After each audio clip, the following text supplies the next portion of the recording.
up, guys, and welcome to my first play as Sky Striker deck profile. I took the locals this past weekend, and Sky Striker's the new support. It is pretty alright and awesome.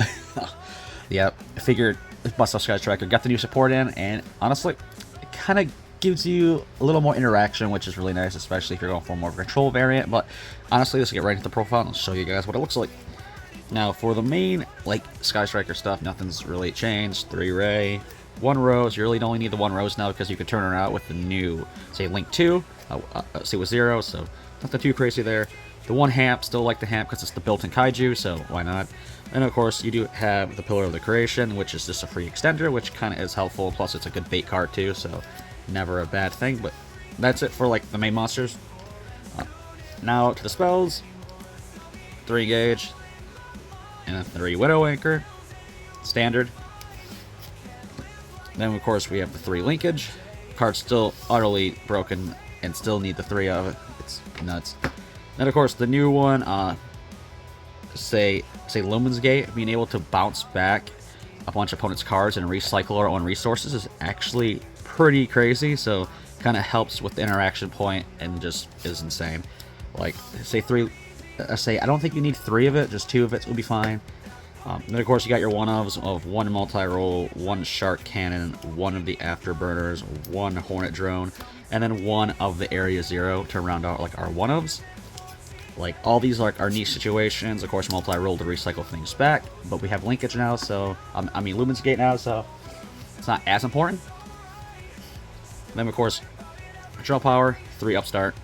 Honestly, I think this is better than Desires, because Desires you don't have to worry about the, let's say, banish, say 10 off the top, which is not as bad because we have a lot of 3-outs, but honestly, Upstart is just a free spell in the grave. It's a free draw no matter what, so.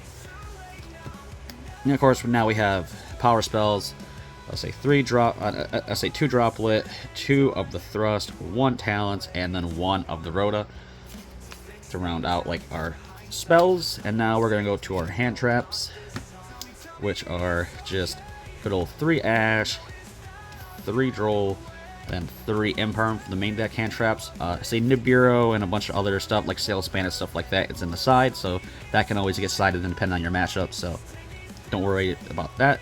And of course, Typhon and SP Little Knight for our generic extra deck cards. That's about it. If you want, you can slot in an Access Kotaker, but yeah, so that's up to you. Next, for the actual, like, Sky Striker monsters, Zeke, the good old Zeke, 1 Azalea, and then 1 Azalea Temperance.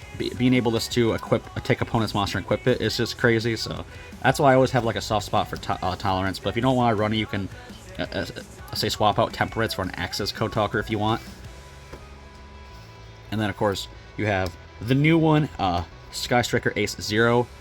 Card is just another way to get into Engage, which is pretty cool.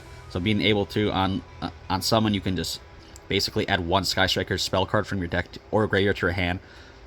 So it allows you to flip, basically either get an Engage back from the deck or from the graveyard, so it helps with that. And then also its quick effect is you can just tribute this off and special summon both a Ray and a Rose from the deck or graveyard, which is kind of neat, especially in situations where, bam, it's like that, and then you can do your normal shenanigans with your quick effect with your Ray and all that fun stuff. So, but you really don't need 3 of it. I think 2 is just fine. Still a cool card, though. And plus, the artwork is pretty awesome. Not gonna lie. Then, of course, we have the standard Sky Striker OGs coming up. Of course, we have 3 Kagari. Standard, it's always going to be a 3 of being able to just target any Sky Striker spell card in the graveyard, add it back to the hand. Basically, is nuts. Being able to recycle resources is always key for this deck. And, of course, we have 2 of the Shizuku and 2 of the Hayate.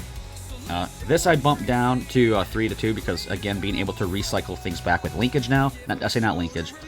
A Lumen's Gate now is just so important and so good, so you can actually just cut space down and make room for the new cards or any other, like, accessory or non-Sky Striker extra deck stuff, which is kind of neat. So you can cut down. I would say Shizuku's the one you can cut down on easily.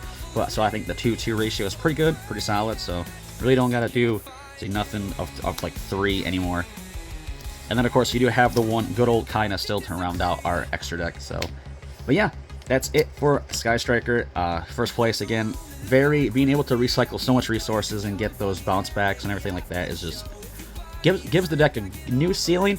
I don't think it's gonna be anything groundbreaking or game breaking or anything like that, but it basically braces the ceiling of the deck a little bit more, which is really nice because Sky Striker alone is really adaptable and really good in certain formats, and I think this format is basically one of those.